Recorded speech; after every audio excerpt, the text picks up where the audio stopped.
سلام دوستان، فرمول غذای میکس برای ماهی دیسکس. ترکیبات این میکس قابلیت تغییر داره که در کپشن توضیح خواهیم داد.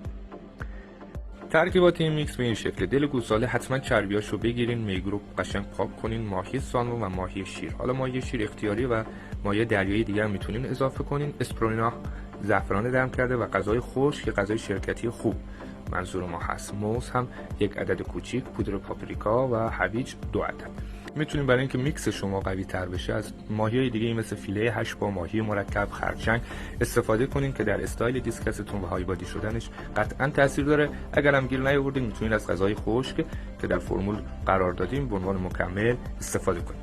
بهتره که در میکستون از سیر استفاده نکنید یا سبزیجات دیگه، چون فیبر بالایی داره و هضم رو سخت میکنه و از طریق وقتی فریز بشه خواص میاد پایین.